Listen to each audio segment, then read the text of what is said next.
now is Opportunity Lives editor John Hart. John, good to see you. Thanks for joining the conversation. Good morning, Maria. It's great to be on. The president says he will nominate a successor in the coming weeks. At the same time, the Senate says any nomination from the White House will be dead on arrival in the Senate. It's obviously the debate is heating up. How do you think this plays out?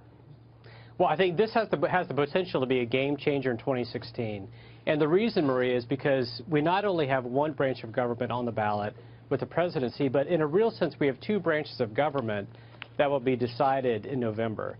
So it's going to have a profound effect on the Republican race in particular, and perhaps the Democratic race as well. And we saw clues of that in the debate we just had Saturday night, where Senator Cruz, Rubio, and Bush really went after Donald Trump for not being a true conservative. So it's going to add a sense of gravity and weight to the race.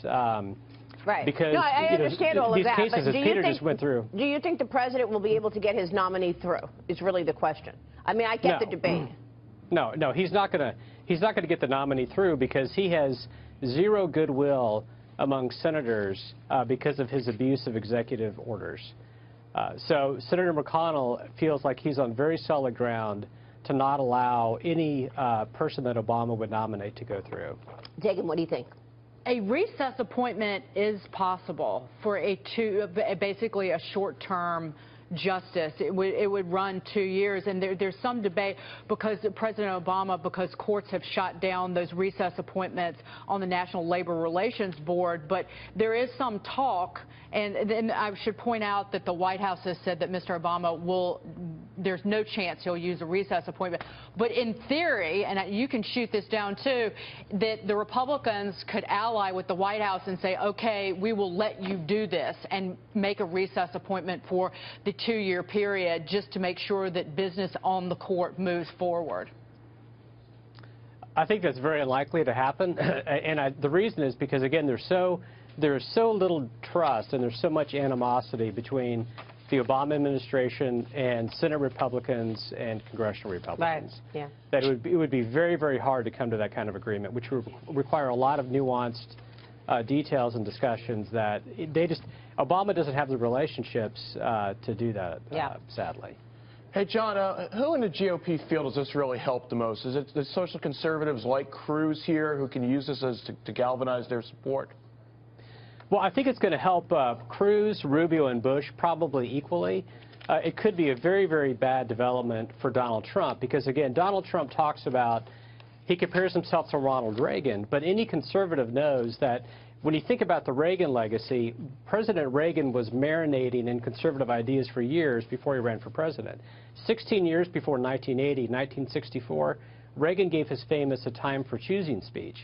So 16 years ago today, Donald Trump was building casinos and gearing up to launch The Apprentice. So there's a big gap between conservative credibility with Trump and the rest of the field that has a good chance of winning. Yeah, go ahead, Kevin. John, so my question is, if the Republicans are not going to approve any of his nominees, why didn't they wait to actually see who Obama actually nominates, as opposed to coming out right away and all of a sudden just saying they're going to shoot anybody down no matter what? Because I feel like that's going to give in more to a lot of the anti-establishment movement that's going on right now, because they're going to see this as Washington as usual. So why wouldn't they wait?